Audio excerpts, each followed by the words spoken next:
Well, hey y'all, happy Tuesday. So today is my birthday, and to celebrate, I'm sharing my brand new straw bale garden with you. So this is a project that I've been working on for about 15 days, because that's how long it takes to condition a bale. So today I'm going to talk to you about the whys of why you would want to straw bale garden, the why for me, how straw bale gardening, how it works, like how the process works, how you get it going. And in the end, I'm going to talk about all the reasons why straw bale gardening has pays off in other ways. Okay, so first of all, to start out with the whys. Some whys for you might be, say you have a yard that just has dirt, say you have a yard that's full of grass, say you just have rocks in your backyard. Those are all ideal situations where it would be tough to put in a raised bed. Maybe you don't want to put grow bags on those surfaces, but a straw bale garden would be a great idea for different situations like that, because it's an easy way to have a lot of garden really quickly. And even though we could debate about my ability to reuse soil, there's so many reuses for the straw. That's what we're going to talk about at the end, that I think in the end it kind of pays for itself in the end. Okay, so some whys for me. I've used up almost all the space in my backyard with my grow bags, and as the sun continues to shift, I'm losing sun spots in my yard because my shadow is adjusting over. And so as that shadow adjusts over, my plants are getting less and less light. So that's not going to be terrible for them. They'll continue to grow, but they're not going to grow as quickly, and they're not going to produce fruit or whatever their final product is for me as quickly as I'd like for them to. So, because even right now, most of our full sun plants need at least 6 to 8 hours of sun. So that's a one why for me is because I can move up here to the front yard and I can get a lot more full day sun. Where I've got the bales now, they start getting a lot of sun in the morning just after 9. They get a lot of that good golden early morning sun, and then it's going to be sunny up here all day long, and they're also going to still be in the sun as the sun goes down in the west. So that's a big why for me. Now, another thing that you might ask is, well, if you've got all this space, why not just put some raised beds up here? Well, the answer to that, and another why for me, is I don't know where I want everything to go right now. So I'm not committed to putting a bed here that's going to be a real pain to try and move later. What I know is I want to create something pretty right here, and straw bales are a really easy way to do that, because even though, and I'll show you here in a minute, you can plant all in the top of it. What I'm going to make it even more decorative by planting flowers in the sides of it. Not tall, super tall flowers, but flowers that'll just grow out and come up a little bit and not block anything that's going on there on the bale. So that's a why for me. More sun. It's not as big of a commitment, even though I could grow in these bales for multiple seasons. So I could grow in the fall, winter right now. I could get a summer out of them, and if I don't overwater them, I believe I could probably grow in them again in the fall. So that's probably my biggest why right now, and that again could be a why for you. Say, like in my old backyard, if I didn't live in an HOA, that whole backyard over there was completely shade in the winter. There was just really tiny pockets in the backyard that had sun. Well, if my front yard, again not in an HOA, had as much sun as this front yard does, then throwing a bale up front would easily give me a place to grow some things that I couldn't be successful with in my backyard. So it's not a huge commitment, because I mean they're not gonna move once, like now that they're there, they're going to be too heavy to actually move. So even though I say it's not a big a commitment as a raised bed, it is a little bit of a commitment, but we can always take the bales apart, because that's something I know. We can take the bales apart, we can move the bales in sections, and we can do a lot of different stuff with the bales, like I said, and we'll talk about that in the end. So those are all my big whys right now, and some of my whys are also going to pop up in the part that I'm going to share at the end of the video. The second thing I'm going to talk about is the how. How is it possible to just grow in straw or hay? And first of all, it's not hay. It's not that you couldn't do it in hay, but hay's also typically going to sprout hay. So straw bales are really what you want. So straw bales can come from oat, they can come from wheat, they can come from a variety of plants, because it's the stalk itself that becomes the straw. So what we do is we take the bales through a rapid conditioning process. Now, depending on where you're at, it doesn't necessarily have to be a rapid process, but for my own personal needs, I needed it to be. I follow a woman in Missouri who used to live in California, and they did straw bale gardening in California, and when they moved to Missouri, they did it there too. Now, doing it in Missouri is way, way cheaper than doing it in somewhere like California or Arizona, because you can get straw bales for it's as little as $3 over in somewhere like Missouri, where there's a lot of access to straw. The average price around here is going to be about $9 a bale. I know that because I recently called around trying to beat the place that I buy it from, and then lo and behold, I ended up paying $12 there. So, but again, in the end, I'm going to talk to you about how that cost gets wrapped around to where I really feel like it ends up paying for itself. So I bring her up because what she does there, because they have a winter, they have a fall, is they just, now this time of the year, they would set up all the bales that they would want for the spring, and they're just going to let the weather condition the bales. The rain, the snow, the getting wet, the drying, and all the microorganisms coming up from the ground. But if you don't have that kind of time and you like to use your bales sooner than the next growing season, you can condition those bales with a form of nitrogen. You can use like the same kind of nitrogen that you might throw in your grass, kind of non-organic, or you could use organic types of nitrogen like feather meal, maybe bone meal, don't quote me on that one. Potash, I think some ash and stuff. I use milorganite. It's an organic material made out of Milwaukee, I believe, and it's like where they reconstitute their sludge or something. So you put the nitrogen product, whatever it is, on the bale like every other day for the first like 6 days, and then on the 7th day you cut down the amount of nitrogen that you're applying to the bale. And so what that's doing is the nitrogen's going there and creating a really rapid decomposition of the bale. It's also causing the bales to heat up. Now I'll tell you, this time of the year my bales didn't heat up as much as bales that I've done in the past, but those bales were usually started like in the spring and summer. So your bale doesn't always have to get super hot, but just the natural process of rapid composting, just like you'd want to happen in your bin, is a heating up process. So you're every day for 10 days or so, you're soaking the bale, and like I said, on the 1st, 3rd, 5th, and 7th days, you are applying a nitrogen to the bales, and on the in between, just doing the water. Then, like I said, towards the end, it splits up, and on the very last days, you apply like a 10-10-10 fertilizer. If you're doing it organically, you have to wait a couple more days, generally because the bale is still pretty hot, because you don't want to plant the bales if it's hot to your hand. That's like sticking your hand down in between. And then after that, if you did it the non-organic way, you can plant on the 12th day.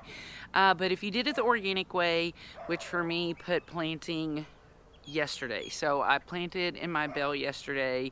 I'm kind of on the fence about how it's going to do, not because of the bale, but because of the plants. I started them like September 15th exactly.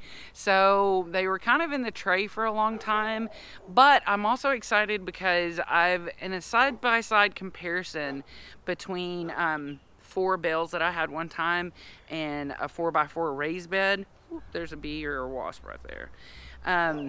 It was exciting to see that everything that grew in the straw bales compared to the raised bed was dramatically greener, and that's because of all the nitrogen that's in there. So along that theory path, I'm hoping that that's going to supercharge these little kind of weak plants that, well, they're not weak, they're just, their roots were like this long and they're in little bitty cups, so they're just well beyond ready to be planted. So let's head over real quick and take a look at the bale. I'll show you what I've planted. I'll kind of give you an idea of actually how you plant in the bale, and then we'll come back and we'll chat about the aftermath and if you decide to move or what the next end game is. I've got 4 bales here. That gives me quite a bit of growing space. Now, I told you that the reason why I was even planting in trays to begin with is because I needed seedlings small enough to go into my bale. So when you're ready to plant,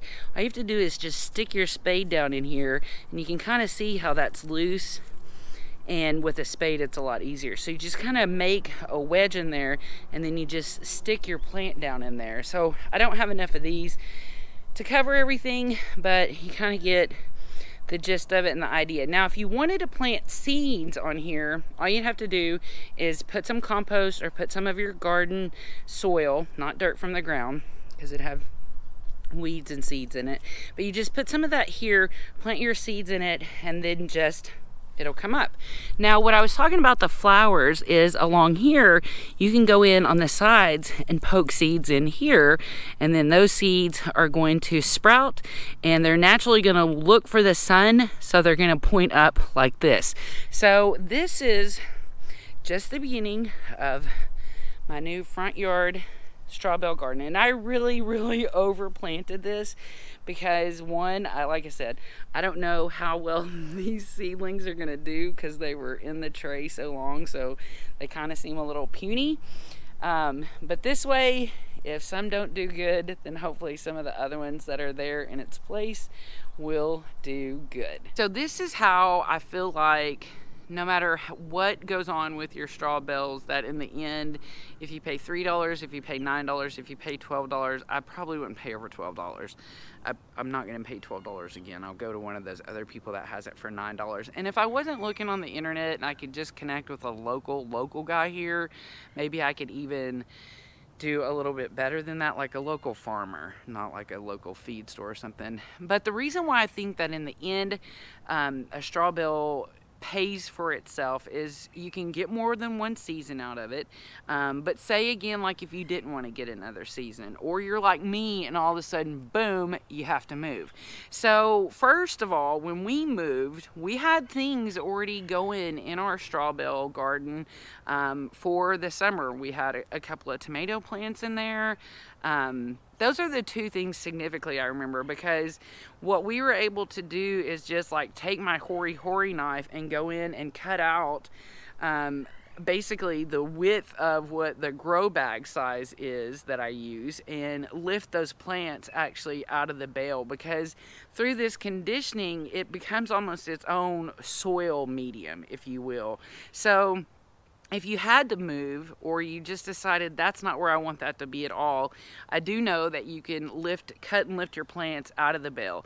And then the second thing is every single bag that you see mulch in the backyard, that mulch is from the rest of my straw bale that I didn't take with me. Another thing is you could just take individual sections of that straw bale and stuff them down in a grow bag and grow directly in that. You might want to put a little bit of your soil on the top if you were starting seeds, or you might want to top it in compost, but you could completely break down that bale and reuse it again as a grow medium somewhere else in your yard, or if you had to move. Now, over time, you also end up developing this amazing mulch. So once your bale gets really low, or say if you transferred it all into bags, then you could take that and go and mulch the top of your plants. And so when I first got here, I took all the excess that I had, which was like, you know, a black trash bin that's like for outside, about, so, you know, I don't know, probably, I don't know how to say gallons on those things, but a big one, you know, that would stand up to my waist at least. So I had all of that in there.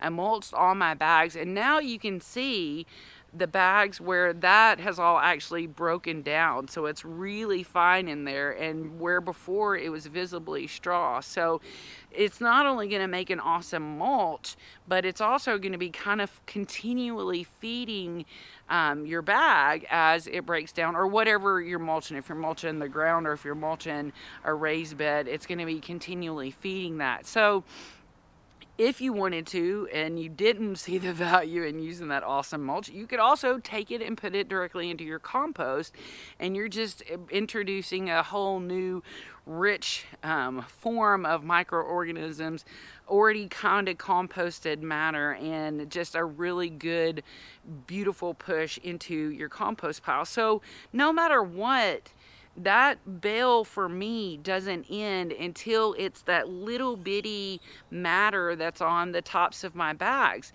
So those bales then went through 2 growing seasons. Probably could have went through 3 if we didn't move and I hadn't overwatered them during the initial conditioning. But so paying $9 each for those bales, and then I got to grow in them twice. I got to mulch with them. I got to compost with them.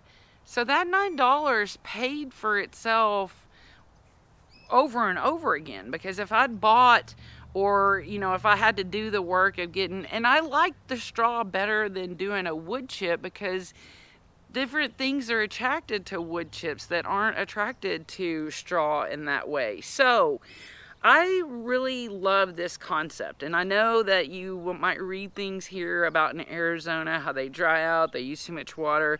I completely naysay that. I just like any container gardening that I do, or raised bed gardening, it needs to be watered every day. And if it's time of the year that you're watering twice a day, it needs to be watered twice a day.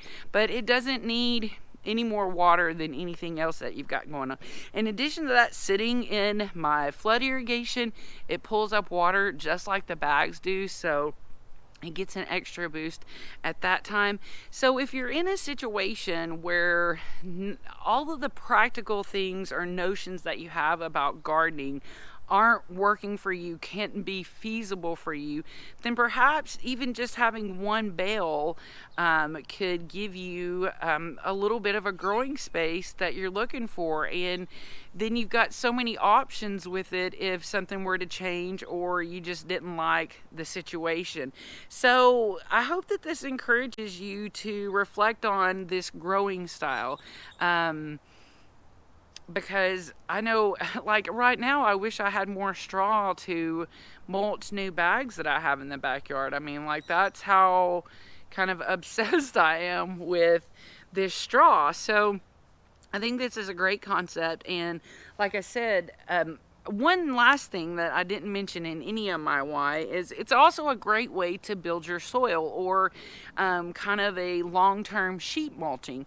So this time, in times prior, I've used like that plastic weed block stuff, but in this backyard, the grass is so aggressive that it grew through that, and it kind of formed a biology with the straw. So, you know, there's a layer of straw back there that I can't get up. So that's why I just topped it with compost and planted in it, because now it's this amazing little garden bed ready to, you know, give food and life to my vegetables. So that's another thing, is that if I wanted to continue right here and make this all a bed, then I could just keep going with these bales, and as they go down and disintegrate, because I don't use the plastic anymore, now I'm putting them on cardboard, so I'm doubling down on the sheet mulching.